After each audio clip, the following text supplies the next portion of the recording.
Good afternoon. As most of the sessions are delayed, looks like some participants are still stuck in their previous session. But we decided to start as we're going to finish at 6, and I know it's been a long day for all of us. So I'll invite Craig, who is, what is your new position, Craig? He'll do it. Anyways, from KPMG, was our expert last year for the workshop. It's been a long time working with KPMG on family business, so it's a pleasure to work with you all. And so the session will be like, Craig will make the presentation, will explain you how it will work for this session, okay? And then you'll do work in roundtables. And at the end of the discussion time, we'll have a restitution moment where each roundtable facilitator or the chosen designated participant of the roundtable will give us in less than 5 minutes, please, the key insights from his or her roundtable. And then Craig will give us better understanding of the topic, concluding, and I'll give a few closing words. Craig, it's on you, succession planning. We did part 1. Now it's part 2 with you in the workshop. You all set, please.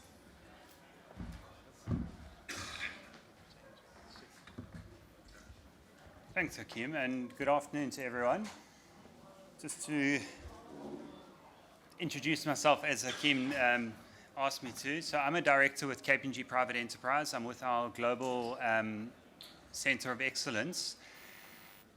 So our Global Family Business Center of Excellence. We've got a team that is based centrally, and we drive the strategy, thought leadership, and solutions for family businesses that our member firms bring to you as family businesses across the world. Today, as Hakeem said, actually maybe just to clarify, just because a lot of people look at my business card and say, oh, KPMG, and what is KPMG doing in this space? So it's actually KPMG Private Enterprise, and KPMG Private Enterprise, everyone looks at KPMG and says audit, tax, and advisory, which is what we do. But private enterprise is the specific client base where we look at this life cycle of a privately owned company from startup to emerging giant to whether they exit and sell and then take that wealth and reinvest, or they continue to bring the next version of the next family member in. That becomes a family business. And then we also assist with the family office and the high net worth aspect of the family. So that's what KPMG Private Enterprise is. So we don't just look after the multinational listeds, we look after the multinational private companies as well. So that's KPMG Private Enterprise. And as you know, working with a business family, you've got the unique nuance of the family. And today we're going to talk about succession planning. And it does continue on the discussion earlier today. So everything said this morning was great.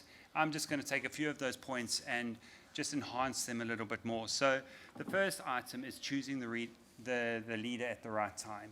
And this is obviously pertinent at any stage.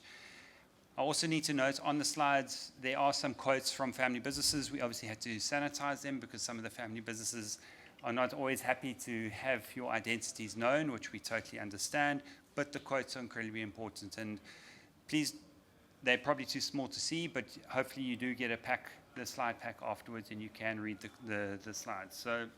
But the first thing is, I just want to start off with, and it wasn't part of my original session, but I read last week or 2 weeks ago, the Christensen family. So the Christensen family, they effectively own Lego globally. And the quote they've put out there, because they've just gone through the succession process, and I want to read the quote because I think it runs through the session earlier today and what we're going to talk to today. And also, I must say up front, I'm only talking for 10 minutes. The rest of the session, you are doing the talking amongst yourselves. So it's a bit of a change up from the day you've had so far. So the quote that they put out into the media was, as a family, we have fortunately been able to prepare this transition thoroughly, together, and complete the handover gradually. It feels natural and the right time to step down from the board and leave the helm to the next generation. So there's a few key words that they've used there, and I'm going to work through those words as we go through. So some of the research that we've done and other business family consultants have worked through is succeeding to the right leader at the right time is not only about preserving the business continuity, but it's also about preserving the family legacy. And that was mentioned earlier today as well as probably one of the key differentiators between a privately held company where the family is not involved versus a family business. It's the business continuity, but also that family legacy. And that is all underpinned by what's termed recently as socio-emotional wealth.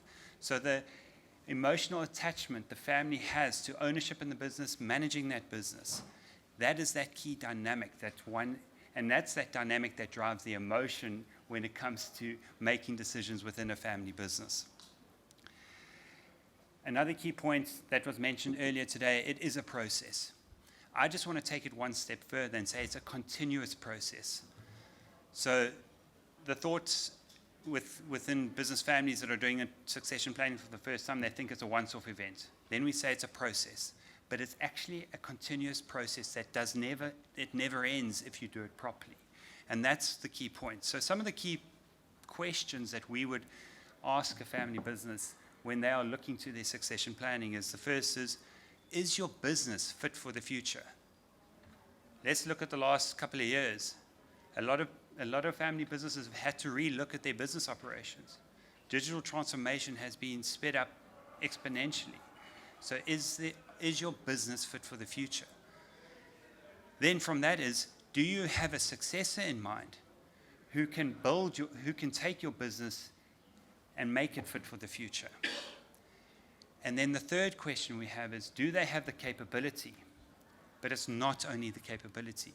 Do they have the interest and passion to continue this family business? Because if they may have the capability, but if they don't have the passion, they're not fit for the job. So that's when you've got to look at your succession plan in more detail. So continuing on the process, it's a disciplined process. And why does it have to be disciplined? Because I think a lot of first-time succession plan family businesses look at it as exclusively looking at the selection and development of the successor. But it's more than that. It's equally about, and again, protecting the brand and the reputation, and then also retaining the knowledge. So a lot of the thought leadership that's out there talks about preparing the next generation, which is incredibly important. But you'll see later on, my last slide that I talked to today, it's not only about preparing the next generation to take over the business. It's about preparing the current leaders for stepping away as well. And that's a highly emotional consideration.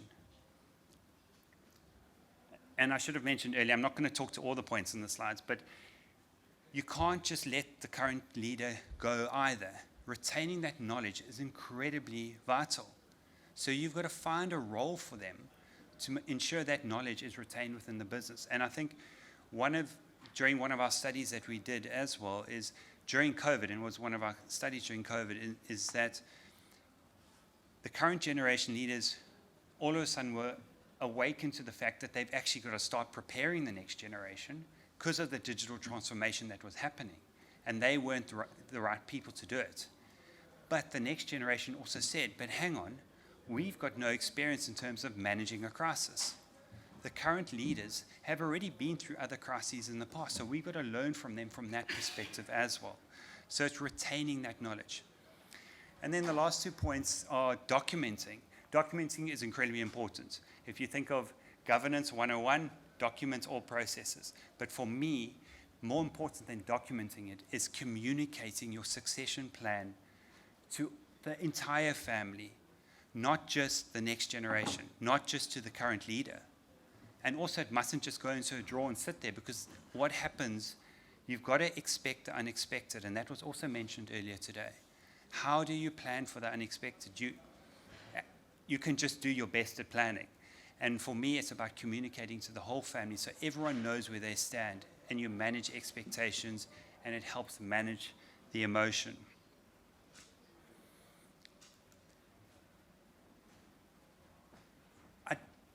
I may have missed it because my French isn't too good and I didn't have a headset earlier today.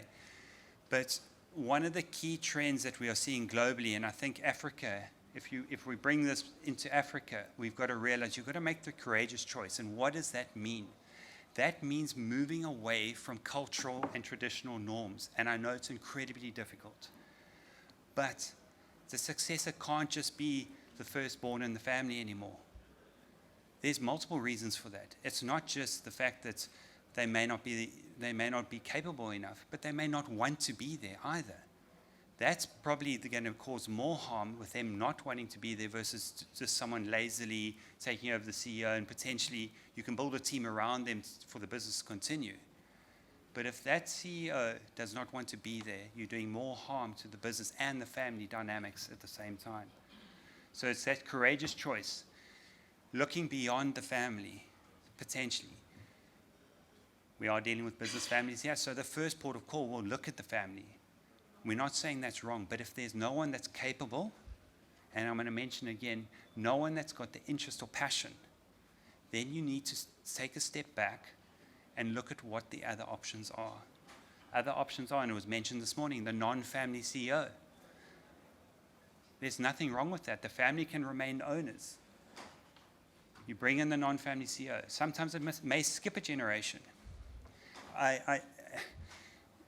There's this term called the sandwich generation within family business consulting.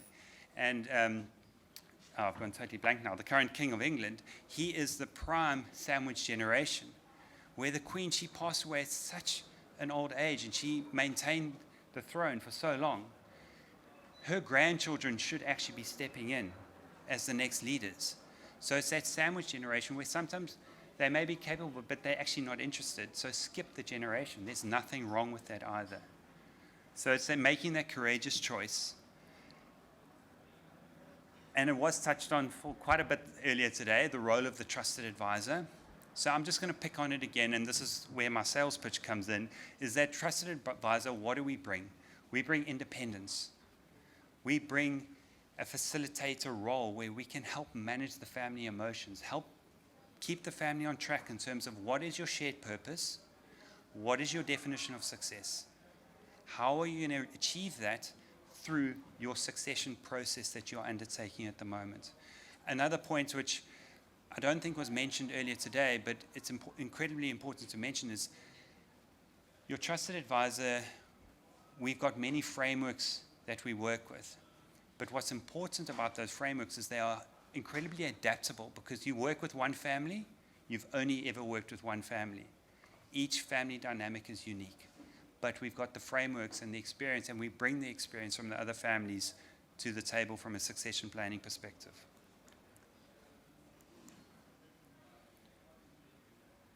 So still incredibly important. The next generation has to have a voice. And this is often, they get brought to the table too late in the succession process.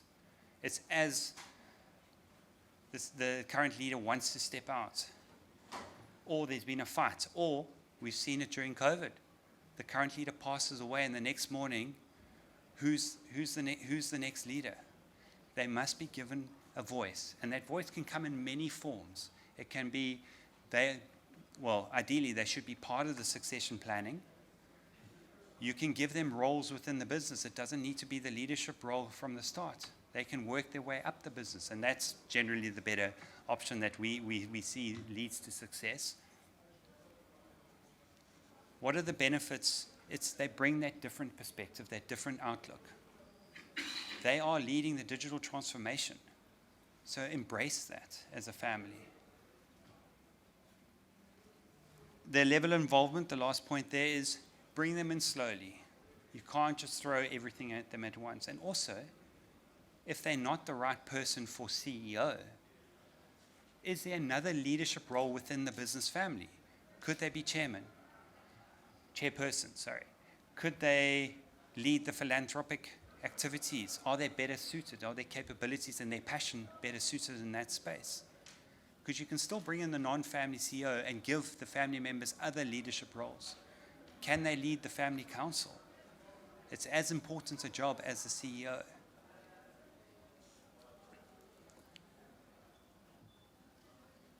So what are the options? I've already spoken through them, so I'm not going to spend too much time here. I just want to spend a time on the last piece there, is strengthening the capability.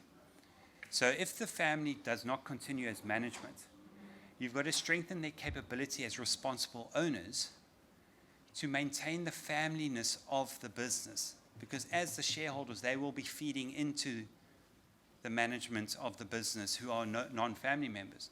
And also you've got to do that because potentially, as business families, we don't just look to the next generation, we look to the generation and multiple generations after. And you may have family members who are capable and have passion to step in as CEOs then. So you've got to keep the familyness there as responsible family business owners.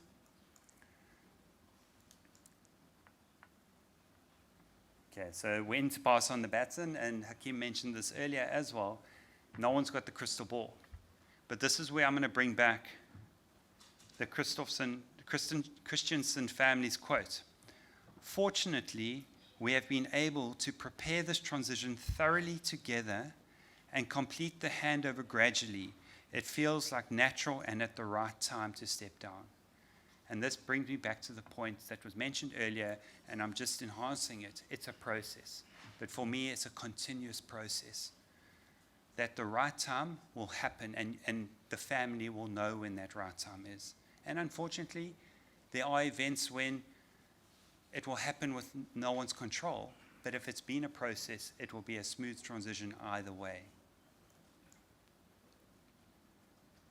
And then this for me is the one point which is starting to get more traction in the thought leadership and from the consulting world. One of my colleagues, Daniel Tremaki, he, with 4 other authors, just wrote a paper with the Ultra High Net Worth Institute about transitioning, and the focus is purely on redeploying the current leaders. Comes back to the point earlier of they've got to retain that knowledge within the business family. So how do you do that? By giving the current leaders a new purpose. How do you identify that new purpose? You've got to work with them. So succession planning actually happens at multiple levels. It's at the business level, it's at the family level, but it's also at a personal level. For that leader, they've personally got to be reflecting internally, are they doing the right thing at this point in time?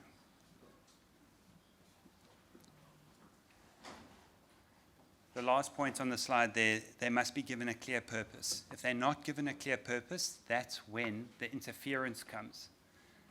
They may have stepped aside, redeployed, but the current CEO makes a decision, then all of a sudden they come and undermine that decision. That interference is where things can go horribly wrong and more emotion builds up. So with a clear purpose, again, it's part of the planning process, documenting but communicating as well. Everyone's on the same page. And I think that's it in terms of you hearing my voice. Okay, so the process from here will be totally different in terms of what you've experienced during the day. And for those who were here last year, you'll understand the process. So with INSEAD University in France, we built a story, a family business story. So the video you're about to watch, you would not expect from a professional firm like KPMG, but it's quite enjoyable. You don't need to take notes. Just listen to the story.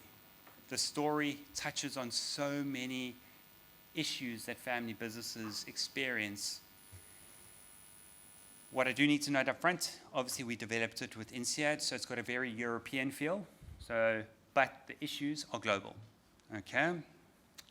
So enjoy the video, and then I'll come back up and explain the rest of the process. So if we can get it to go. Okay, so if we got the sound.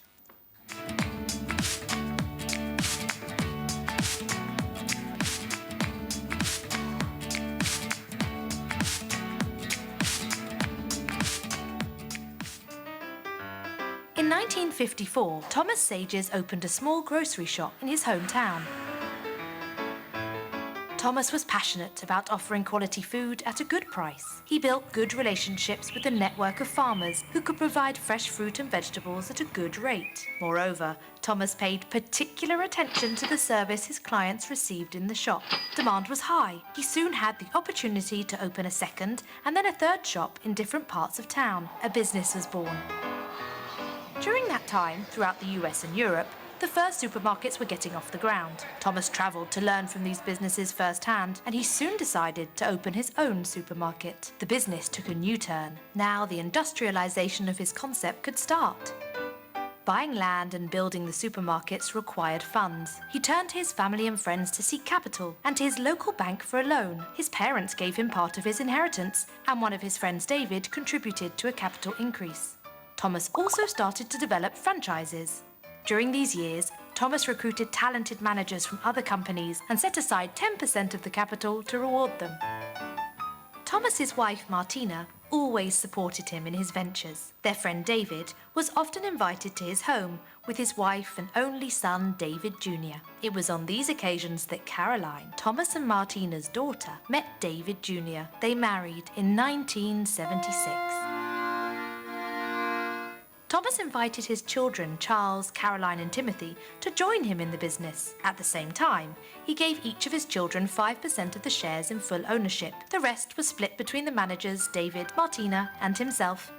After a few years and a bit of friction, Charles left the business. Caroline was put in charge of the consumer credit division, and Timothy managed a growing number of stores.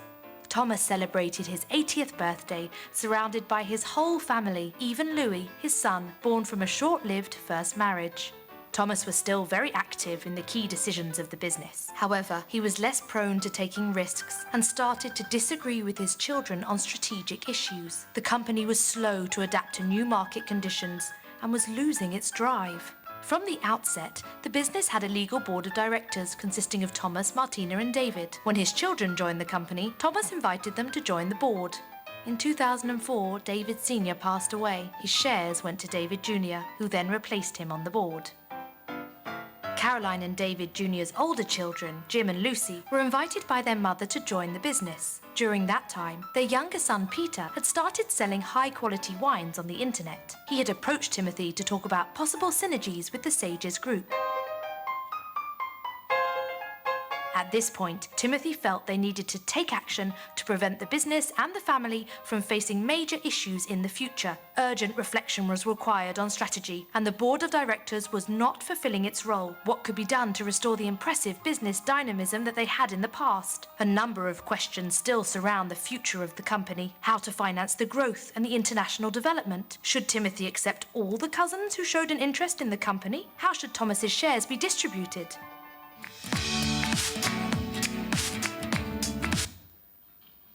Okay, so the one thing I didn't mention earlier is, and I think it came through there, is that three-circle model that was mentioned earlier. You can see how that plays a role as well. So in terms of the rest of the workshop, how it's going to work is, as Hakeem mentioned, is there's a facilitator at each table. So it does work better if we have fuller tables. So from that perspective, if you would prefer the discussion to happen in French, there's a French-speaking table in the front left there. And then the rest of the tables will be managed from in English. So if you would like to, the French-speaking table's in the corner there. Marcel will help you there. And how it will work is you've got a facilitator. You will be given a couple of minutes each just to read through. A facilitator will hand out the story to you. So with that background, there's a little bit extra of the story, and it's focused on succession planning. And there's two questions. Not to worry, they're not technical questions, they are experiential questions. And what those questions are there to do is to drive conversation around the table about your experiences with succession planning. Okay. The one thing I do need to reiterate and to help the facilitators here with this is each table to please nominate a reporter. Don't worry, we're not going to get you to come stand up on stage and present. But we just need someone to take some notes. It cannot be the facilitator. It's got to be someone else other than the facilitator. And then at the end, I'm going to come around to each table and just ask each table to share one or two thoughts from your discussion. What we are doing totally different this year is we've got 2 case studies. So some of the tables are doing a case study on leadership succession, and some of the tables are doing a case study on preparing the next generation. Okay, but not to worry, your facilitator will support you there. Well, I don't know what happened to your table. I think that table at the back. Yeah, and there's also those 3 gentlemen there.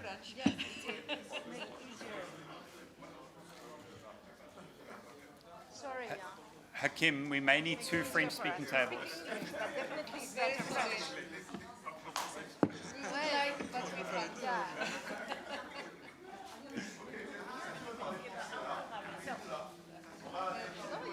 Ouais, par contre, ouais, finalement, Yeah.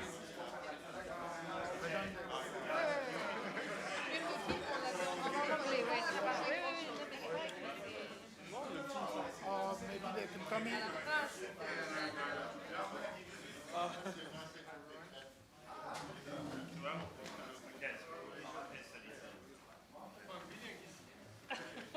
On l'aide tous, il n'y a pas de problème. non, mais je pense que, ouais.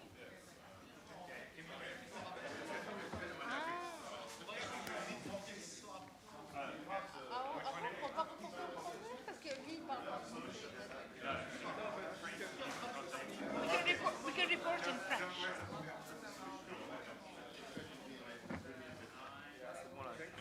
Oui, c'est bon. Non, non, le frère, il n'y a pas de... Le plus jeune ici. Je vais sacrifier. Ah bon, moi je suis la plus jeune. Ouais, je pensais que moi aussi les deux à lui, je ne pas que je sois pas jeune.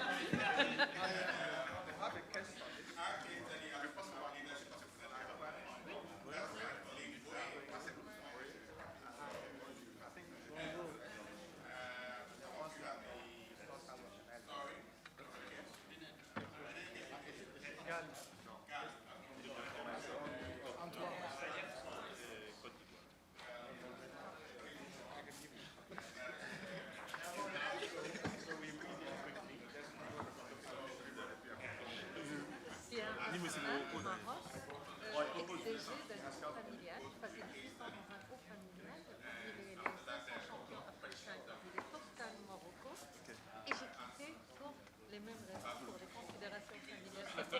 Justement, Ça vient du front. non, je viens du Maroc, et maintenant je suis installée à Montfaucon. J'ai commencé à 0, maintenant je ne suis pas grand. les enfants ont fait un coup d'état.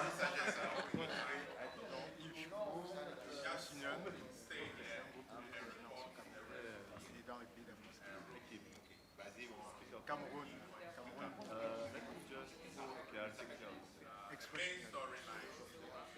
Yasmina Feuchker, je suis dans le board du Family Business deuxième génération en Algérie et dans le oil and gas, donc dans les services pétroliers.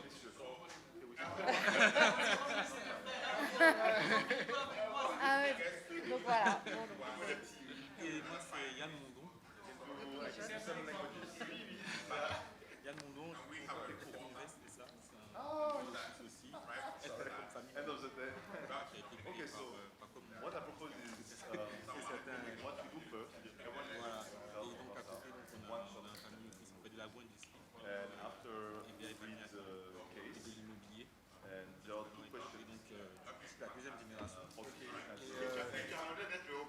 J'ai l'honneur d'être reporter, c'est avec plaisir que je le fais. le plus jeune, Voilà. ah, de la table. Je vais Il faut l'arbiner pour vous, insister il n'y a là pas de aussi. problème. you we'll take the first Ah one. oui. Everyone will share his or her insight from their own experience. So, first question is, what is your own experience with the subject? That's fine. Bit more what to avoid, and then what advice would Il y a you un bloc-notes Oh, oui, il y a des blocs. And after, what we'll do is, yeah, we can read the whole case study. What we'll do is, one person from all of us will, so who wants to be like the spokesperson? We need 2 people. Actually, we need one person to do that. The one person taking notes will just give the key points we discussed.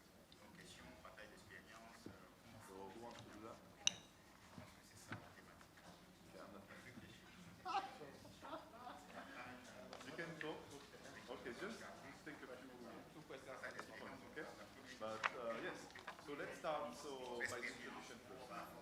Donna, you start?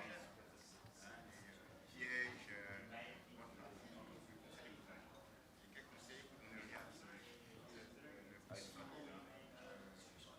pour établir un plan de développement de formation? Ces deux questions sont spécialisées pour l'expérience. Et ensuite, quel conseil pour construire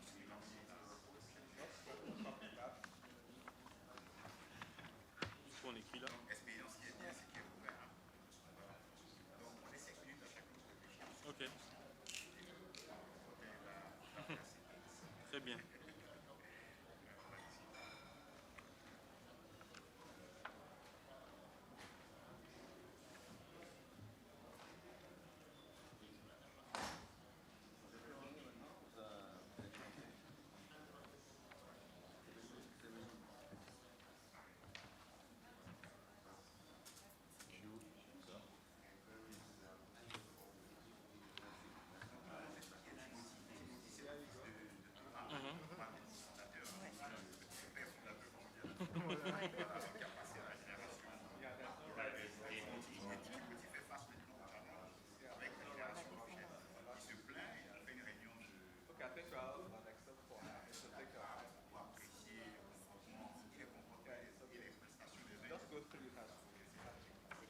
Après, il est revenu à raison en disant qu'il voulait construire cette génération dans les skills qui lui manquent.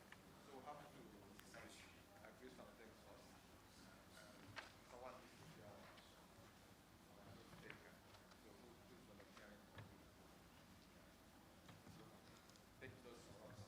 Une expérience de ça, soit en passant à la génération qui suit, soit vous avez vécu ce passage de témoin, est-ce qu'on vous a formé? Si vous voulez vraiment sur la thématique, est-ce qu'on vous a préparé formation? Just take notes of the discussion. Non, oui, non, mais déjà, je vais parler de notre exemple. Moi, je pense que d'abord, je suis là pour apprendre, mais tout à fait qu'on est dans un modèle où on a entamé on a mis en place une gouvernance il y a une dizaine d'années. C'est une réflexion. On a mis en place des choses qui ont été implémentées, mais moi, en ce qui me concerne, je suis donc shareholder, je ne savais pas que c'était au fait une préparation à la succession. Je ne savais pas que c'était au fait un stepping, c'est l'organisation, la mise en place des process. Donc par exemple, déjà, c'est par exemple SAP, le RP, qui a été mis en place en 2012. Donc ça, c'est vraiment un élément clé. C'est très, ça donne une transparence, on est obligé de faire des closings. Donc c'est vraiment, on n'est pas dans le passé. On a vraiment des reportings tous les 15 du mois. Donc, et ça, il y a un comité de direction qui est piloté, c'est des gens hors famille. Donc vraiment, mais complètement. Il y a beaucoup de, c'est hors famille. On a notre board, family board. On a un reporting, mais c'est vraiment, c'est pour se préparer déjà pour l'ouverture de capital. Pour moi, c'est important. Ça, c'est une ouverture de capital, une de nos filiales est importante. Donc, en l'occurrence, l'aérien, par aviation. Donc, ça, le fait d'avoir, de se préparer dans ce sens, moi je pense que ça ne pose pas de problème. Mais est-ce qu'on a été vraiment formé là-dessus? On n'a pas utilisé le mot succession. On a dit c'est de la gouvernance, c'est d'avoir la transparence, c'est de travailler selon, moi je disais, c'est selon les standards internationaux. C'est-à-dire que c'est même pas international, c'est un mindset. C'est un mindset, tout est clair et net. Donc, pour moi, c'est vraiment ça. Pour l'instant, donc, ouais. Mais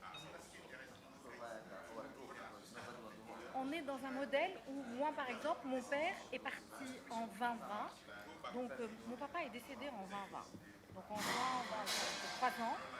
Donc, du coup, c'est vrai que cette réflexion a été entamée après, mais tout s'est passé smooth. Vraiment, c'est parce que, je sais pas, on ne s'est pas tapé dessus. On ne s'est pas arraché les cheveux, on ne s'est pas... Donc, c'est clair et net, c'est comme ça. Oui, bien sûr, allez-y. Peut-être que... Ouais.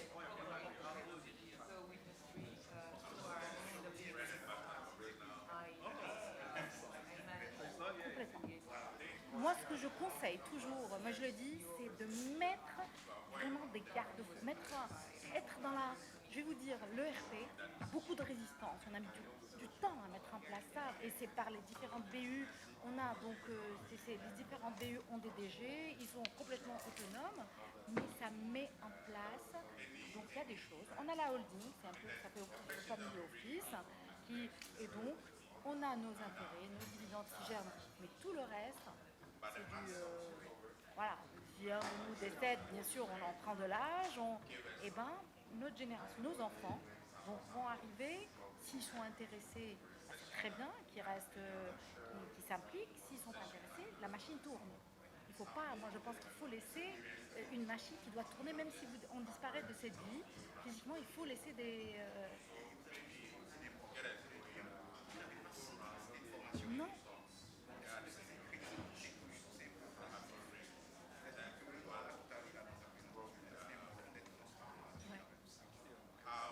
So what I propose is to find out with the case, if you haven't done it, reflect on the question, and then we ask, we can just start like with Annie, like we did just Formé.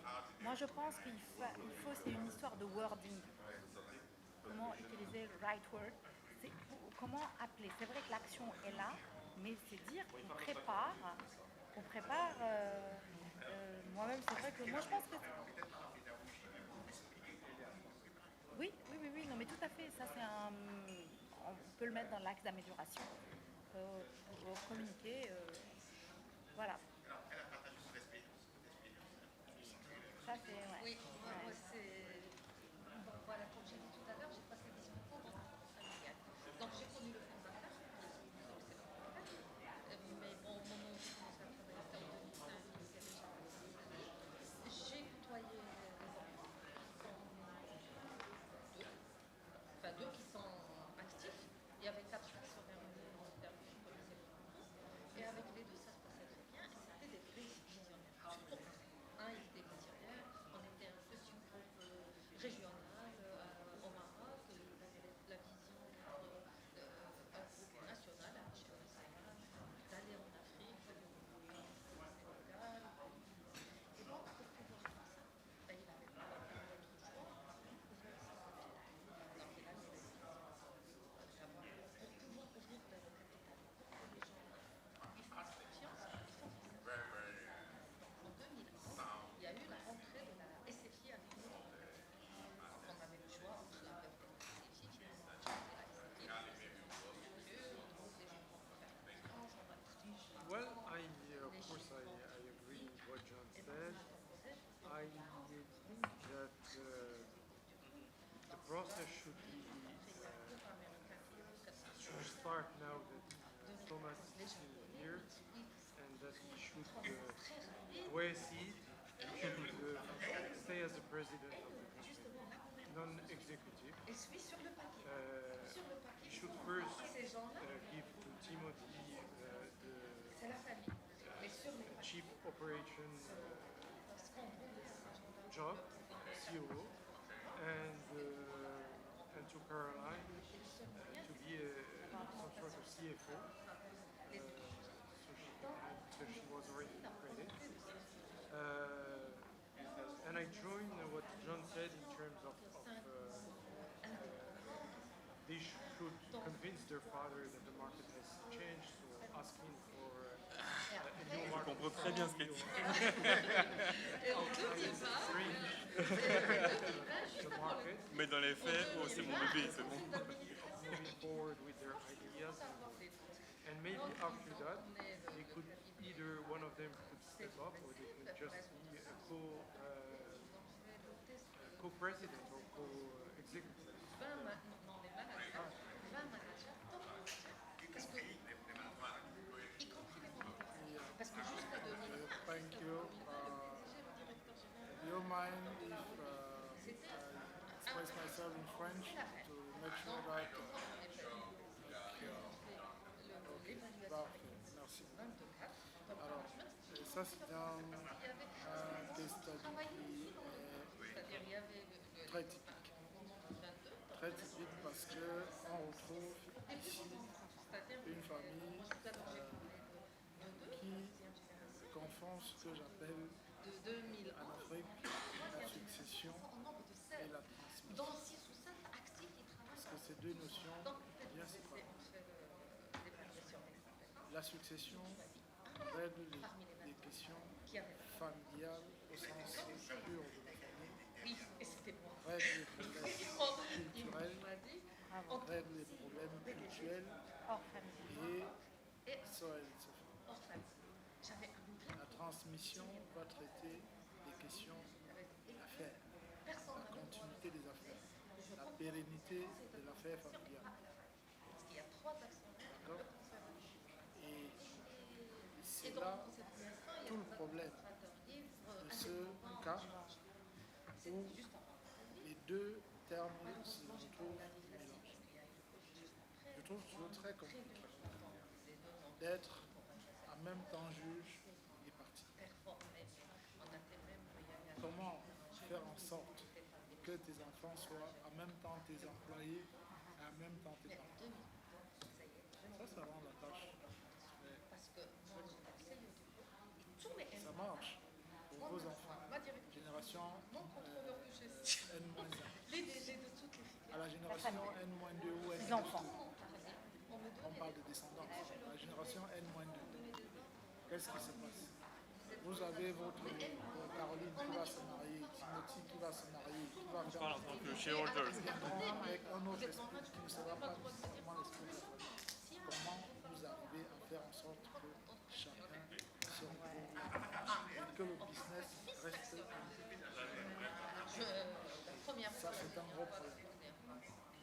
moi, c'était une autre fois, et j'ai claqué la porte, je suis partie, j'ai démissionné, je travaille en propre compte, j'ai monté mon propre affaire. Et maintenant, et voilà, donc la moralité de tout ça, c'est que le patron, l'actionnaire majeur du cabinet, visionnaire, mais il n'y a pas de formation. Il n'a pas formé ses enfants ou ses neveux. Et donc, il faut vraiment avoir un changement de mindset. Les gens, ils étaient arrogants. Dans leur tête, ils sont des patrons. Il n'a que pas fait la différence entre le Son fondateur est décédé. Il y a oui, mais c'était encore. Le groupe a grandi en 2011, mais lui, c'était bien avant. J'étais un petit groupe. Moi, je parle depuis le groupe qui commençait vraiment à avoir la taille internationale et nationale. Ils n'ont pas su gérer la transition, ils n'ont pas su gérer la gouvernance. Il y avait une très bonne volonté, très grande volonté de s'institutionnaliser. Il y avait une très grande volonté d'avoir une bonne gouvernance. C'est pour ça que je dis, la SFI. Mais malheureusement, c'était juste sur le papier. Dans la pratique, les enfants, ils se faisaient bien. C'était le visionnaire, l'actionnaire principal. Avant. Lui, il est Ce que je n'ai pas vu autour de ce cas, peut-être que en suivant l'exercice, comme je vous ai dit, on a assumé qu'il y a des préalables qui sont respectés, qui sont réalisés. C'est-à-dire l'existence d'un conseil de famille qui réunit les enfants, ça je l'ai vu ici, ou l'existence d'une charte de famille qui doit faire quoi et quand. Je n'ai pas vu ça ici. Alors, ça c'est quand même des fondamentaux pour aller dans ce processus. L'existence d'une charte de famille et d'un conseil et il n'y avait pas encore les petits. et qui par la suite doivent être C'est la troisième génération. pas des Les deux, instruments pour mesurer très bien. les pauvres, J'étais là. mais le mieux est véritable assemblée conseil de famille. Et hors famille. Moi, je fais pas de la famille. Ils n'ont pas eu la même promotion.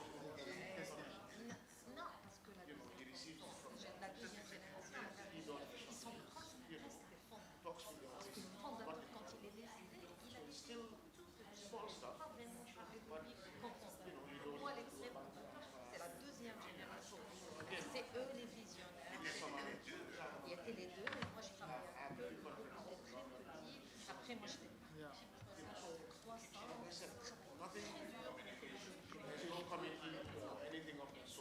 Et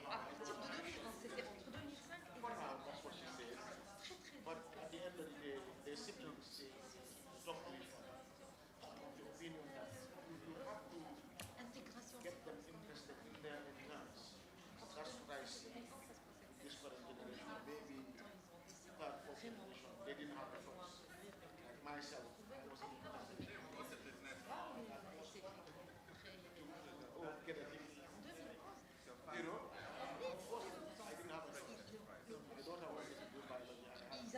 None of my businesses have anything to do What with he it. says here, the board of direction does not help. For me, getting to start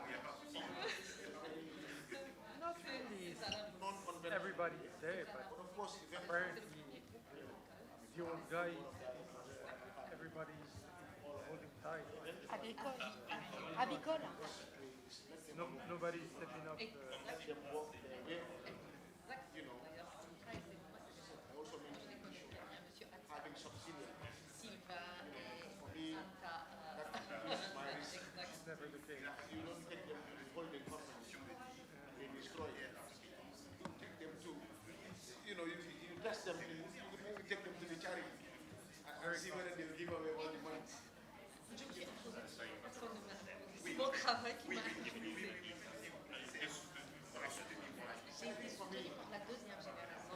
Mariam talked about, because when you mentioned 25 years ago, I'm smiling. Le pacte de la demeure ici, I don't va listen être to la my résidence des gens de famille. Oui, I don't have a C'est un truc absolument pour aller de l'avant sur sur l'étude de cas. C'est davantage On revient à ça. Hein. à mon humble avis, Ouais. ce qui peut être conseillé ici, c'est vraiment d'avoir Alors, bien au contraire, c'est pour grandir, to sustain. la fibre familiale.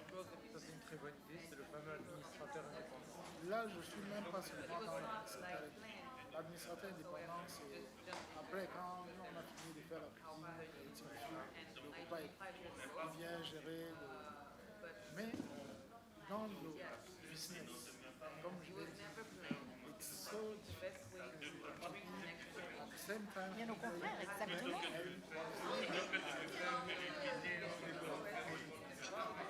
C'est l'ego, c'est l'émotionnel. Il y a un gros problème d'ego.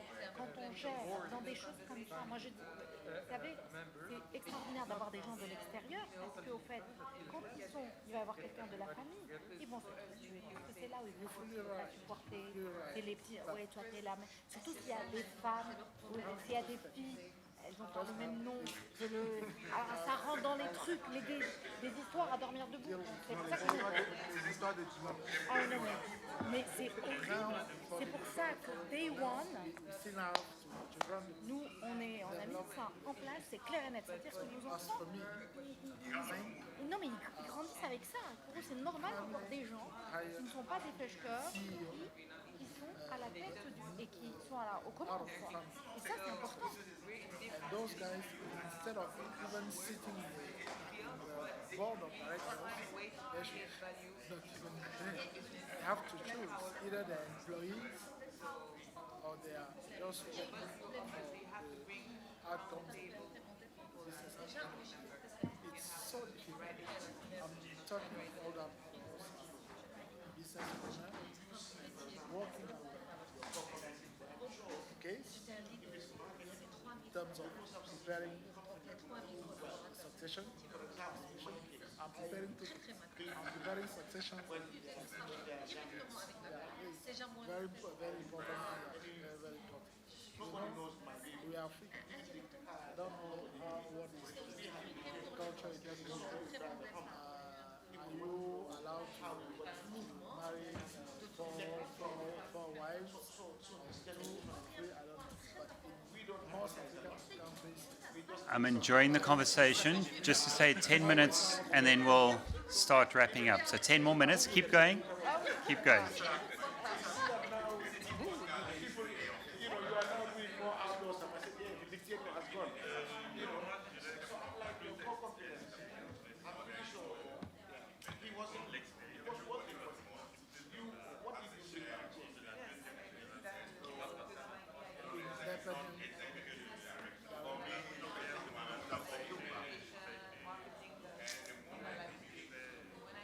But in succession plan, not every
méritocratie.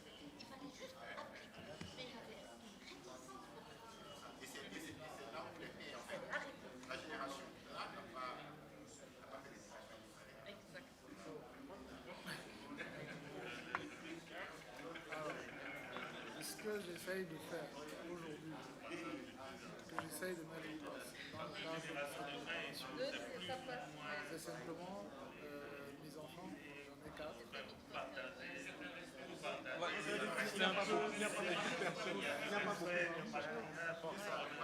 Dieu merci, je n'en ai pas d'autres. Bon, alors, mes enfants, nous avons une carte de famille.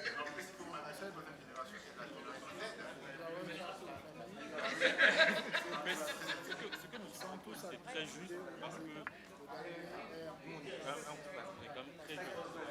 Ça fait quand même à peine quelques mais années les choses ont été que notre frère a créé ce groupe-là.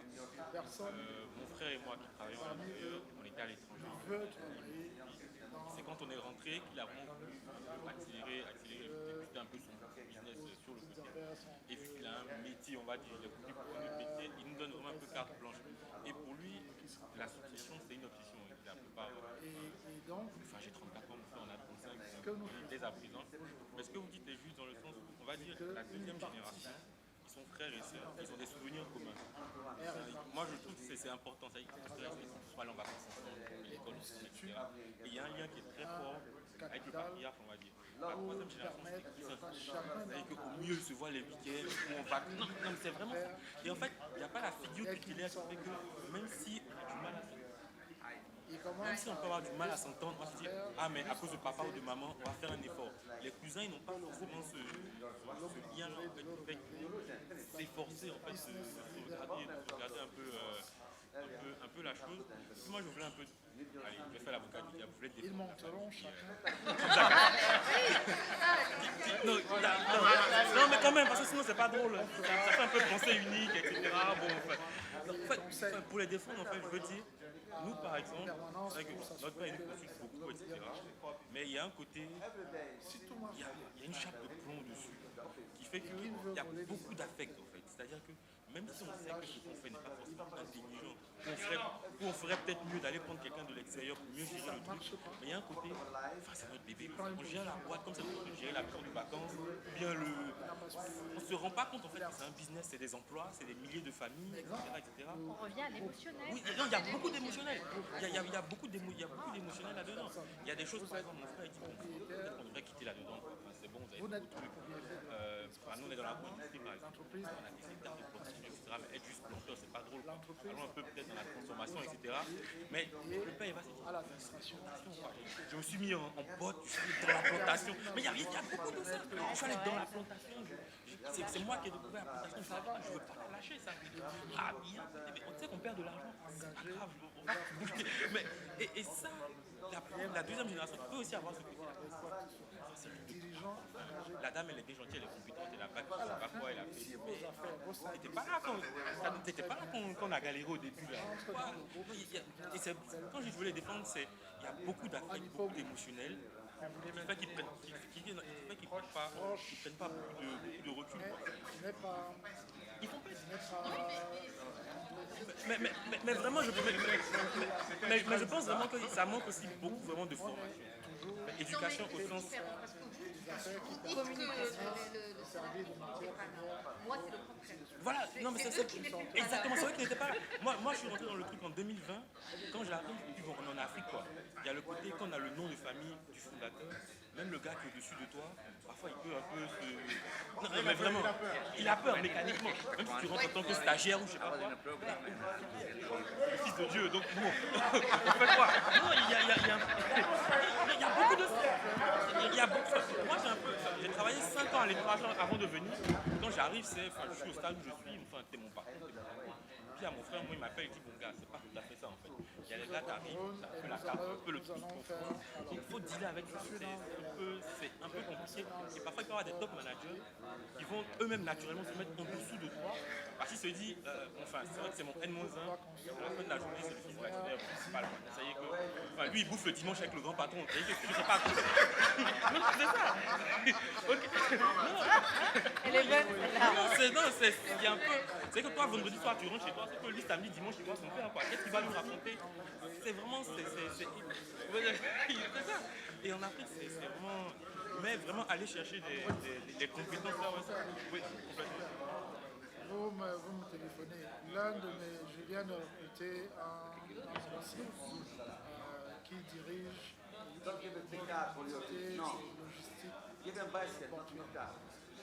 Voilà, pour le compte du groupe Medlog MSI. Voilà. À Maurice, ils sont plus à même de vous regarder les portes. Voilà, donc on va se parler.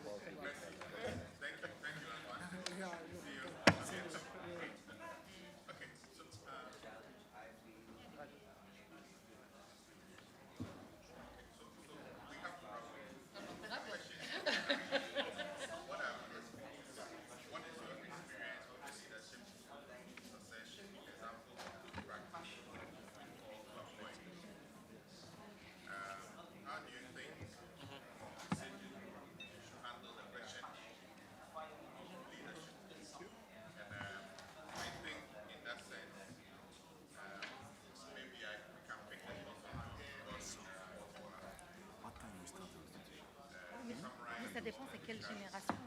On est à combien? Quand on insiste sur le wording et la formation, c'est pour transmettre. C'est pour que le message passe. Ouais. Ah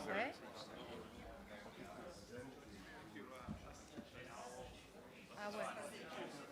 Ah ouais, c'est où? C'est dans quel pays? À Côte d'Ivoire. Ah bon?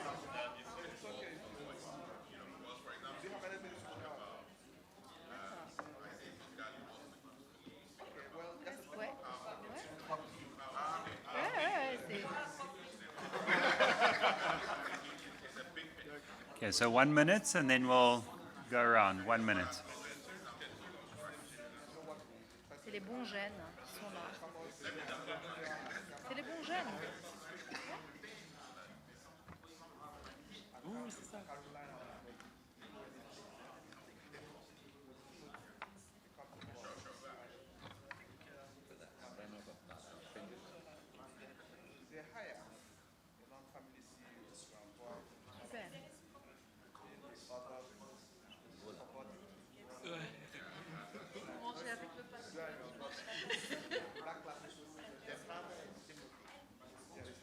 Bien sûr.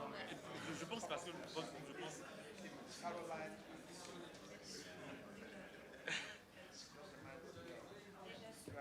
Mais je pense que c'est très institutionnalisé aussi. Il y a peut-être ça, l'institution est peut-être devenue.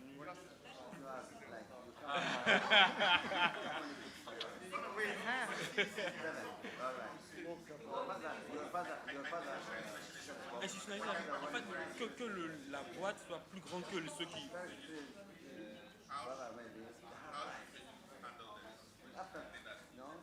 Pour moi, c'est capital. Pour moi, c'est capital. La famille, Ouais. c'est à la famille déjà, la cellule familiale. Ah oui, oui, oui.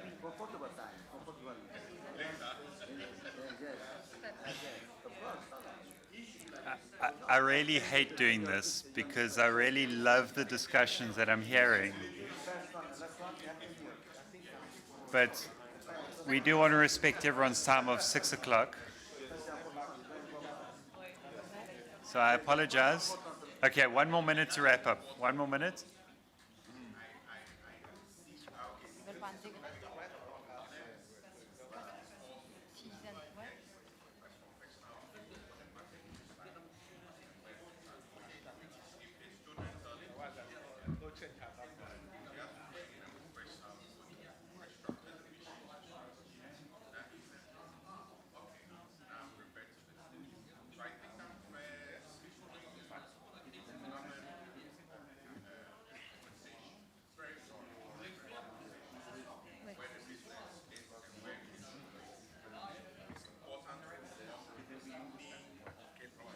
Algérie.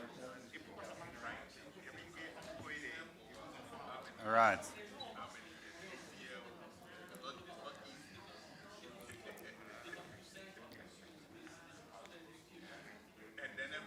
Okay, so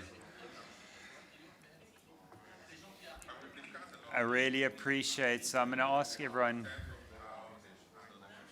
just to wrap up your last thought.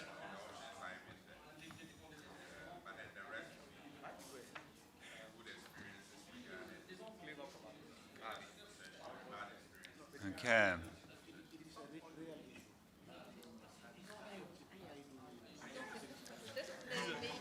10 ans, il attend.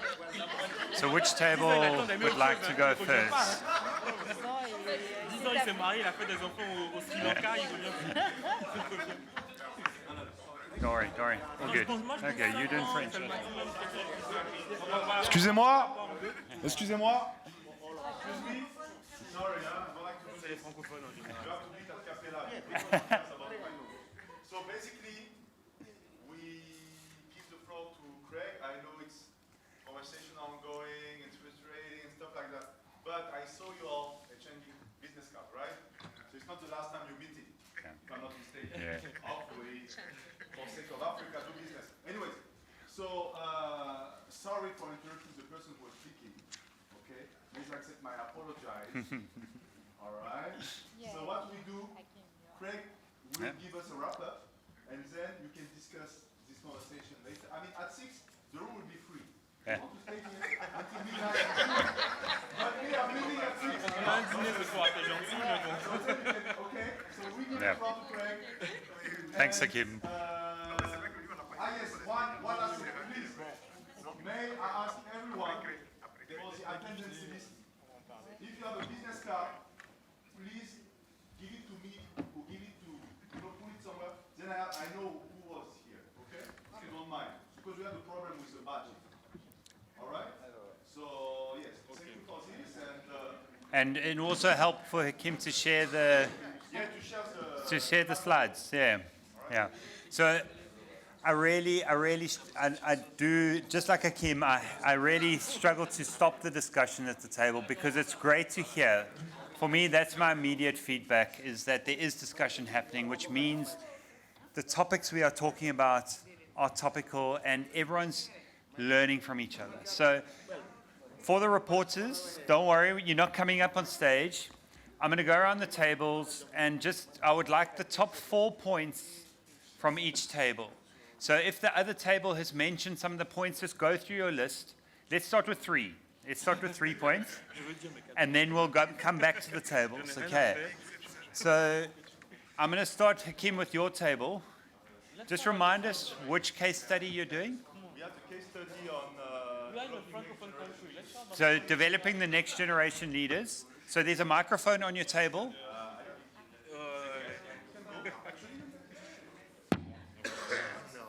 Okay, so just your top 3 points for developing the next generation leader.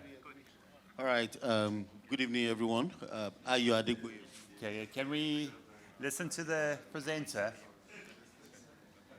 Go for it. Ayo Adegboye. I work for Aravo and I came from Lagos. We discussed about developing next generations. Even though we have about 7 points, I'll keep it simple.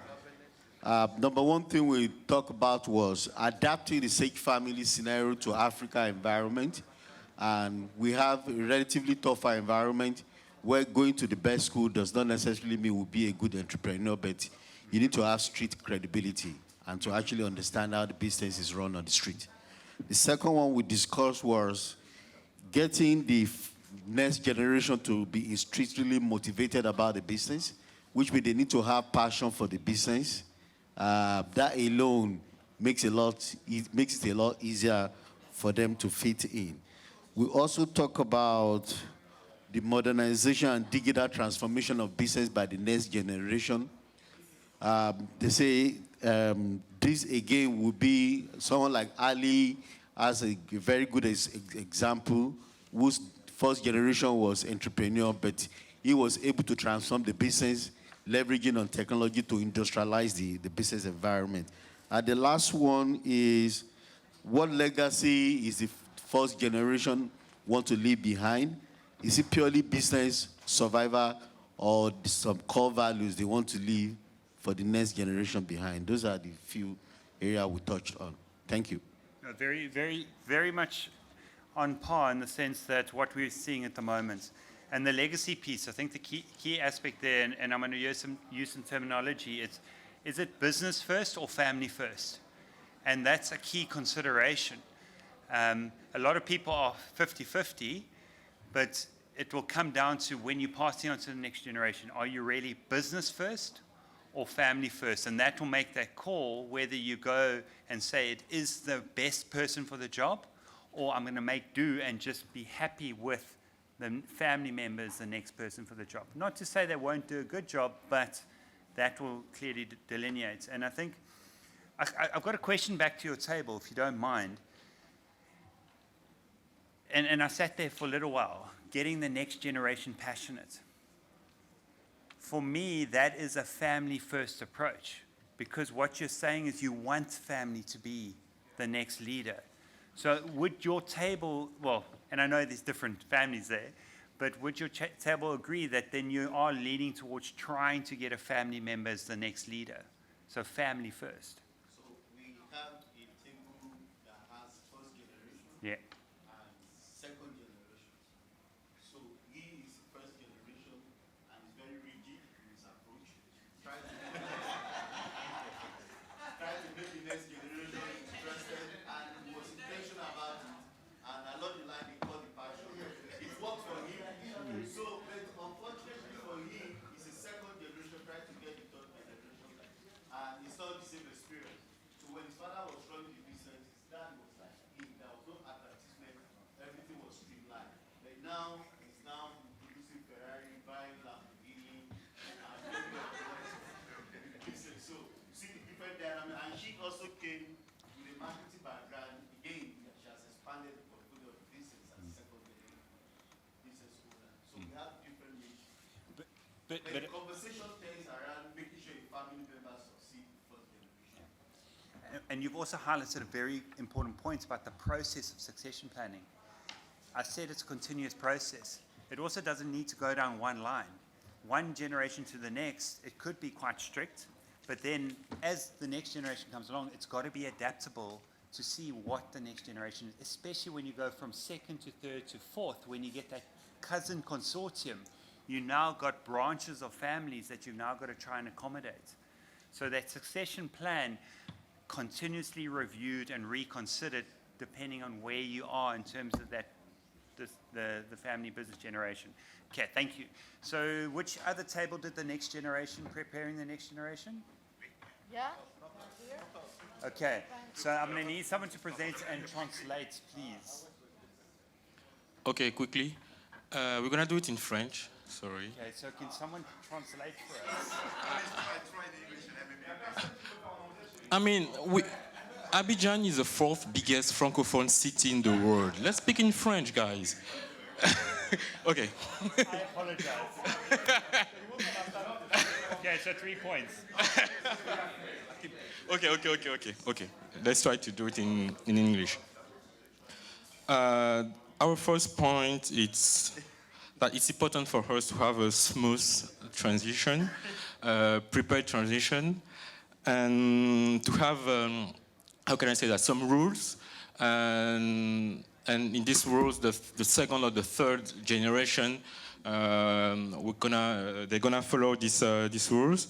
And secondly, do not hesitate to go outside the group, the family business, to try to catch, I would say, competencies, experiences from other people, because the family members, they can use the ego, or they can be some emotional, and it's not really good for the business. Before you ask, are we like business oriented or family oriented? It's important to see the business and to say the most important is to have a bigger, to have a bigger value for the group. So this is very important. The third point, where is it? Sorry, guys. The third point is, I mean, we saw that the second generation is not really the biggest problem. Maybe it's the third generation. So it's really important to get some education, even in some group. I mean, working outside the family business before getting in the business. So you can have, I mean, a better vision, I would say, on the business. And the fourth point, where is it?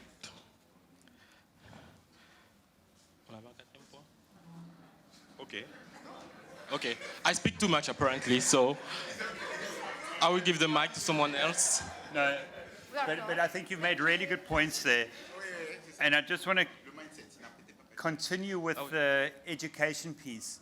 Yeah. I mean, you guys mentioned as well, education, you've got formal education and the informal education. Both are education.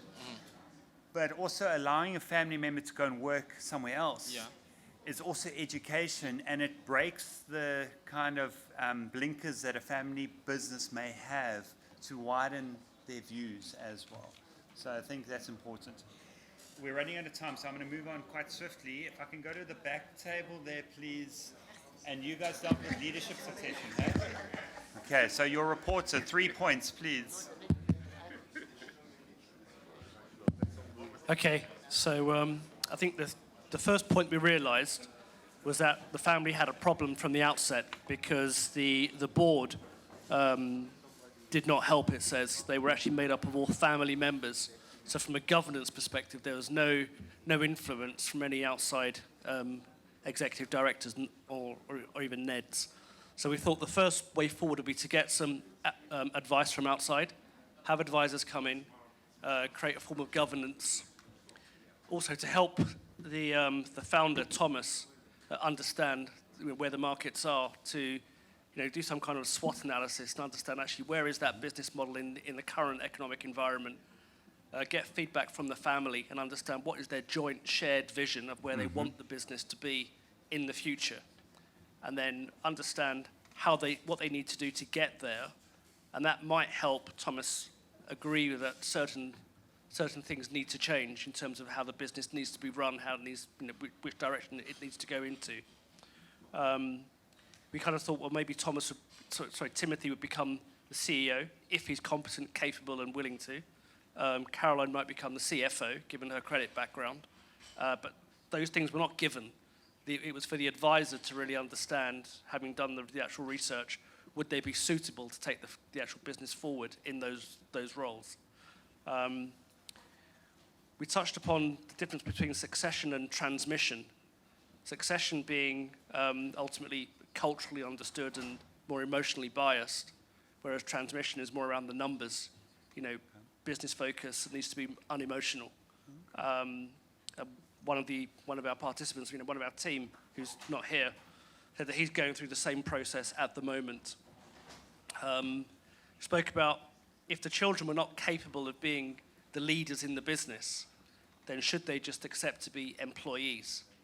And there was a difference between them being both partners and employees, and understanding actually how do you get them to appreciate that being a leader is different from just being a shareholder.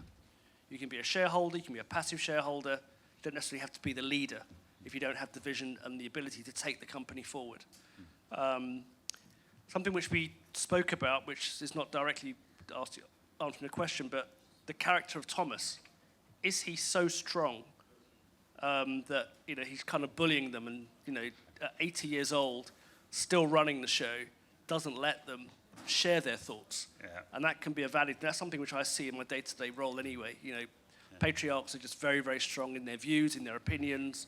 They've been there, they've done it, they know how it's going to work in the future, regardless of what's happening. And we spoke about, John, can I stop you there? Just because this table's also done the same case study, and I want to give them an opportunity. But really valid points. I've got a few questions that I'll come back to you. I just want this table to share their points, and then we can maybe come back. So this table, your couple of points that weren't mentioned by John, because you guys had a comprehensive list. No, I appreciate it. I apologize again. So, good evening, everyone. After discussion with my teammates, We actually came to a conclusion that, there are basically three main points that we came up with. First, we thought the CEO should take a step back and mentor more the children into leading the company. So he should basically act act more as a coach. The second point was that they definitely needed independent foresight in the sense of bringing some external expertise that can help them also extend the vision, if we can put it like that. And third, we also thought that the decision-making process should be very structured in the sense that after discussion, there should be a clear designated person that would make the decision at the end, the leader, so to speak. And yes, that's pretty much what we came up with. No, that's great. So just to combine the two tables there that spoke about leadership succession, professionalizing the board is topical as we speak amongst many business families. The video showed 3 family members, and it allows for the opportunity of that bullying, as John mentioned earlier, where you can have 3 family members, but if it's the founder and the 2 children, I mean, generally they're going to have the say at the end of the day anyway. So it's all about bringing that independence to the board is incredibly important, because the question I actually wanted to ask everyone is, whose decision is it to hire the CEO? Corporate governance means it's the board. It's not the family. Yes, the family can have input into it by being members of the board or being shareholders, but the decision from a pure corporate governance perspective is it's the board. So that's how you start this process as well. So that's also, and it brings back the 3-circle model that was mentioned earlier today, in the sense that people need to understand what hat they are wearing as an owner, as a manager or CEO, and as a family member. You cannot, and I say you cannot as if it's easy to do, but too often people wear 3 hats when making one decision, and it should not be that way. And that's where these setting in place these rules of the game, decision-making processes, this helps the family member know which hat they are wearing depending on which decision is being made. So I'm going to wrap it up there. I just want to quickly, if I can have the slides back up very quickly. So I really hope people enjoyed that. I mean, the discussion I heard around the tables, I think people enjoyed the process. Those are just 2 of 20 that we've got that cover various topics. So you're more than welcome to reach out to us. So I'm here. Alan, unfortunately, he's the head of private enterprise for Africa, is not here, but Victor is here. And then all my colleagues, apologies, I couldn't have everyone on the slide. But thank you for helping facilitators. And then hopefully Hakim can share the slides with you, because these are our latest thought leadership, which talks to a lot of these topics at the moment. And if you do, you're welcome to reach out to me. My details are on the app, and I can gladly share these details with you, and then also my colleagues' details with you as well. So I want to thank you. Oh, yes, sorry. The table facilitators, please hand out. It's not the answer. They're just some key learning points for each case study, which we've developed over time running these case studies. So thank you. Hakim, I don't know, Hakim's disappeared again. But thank you.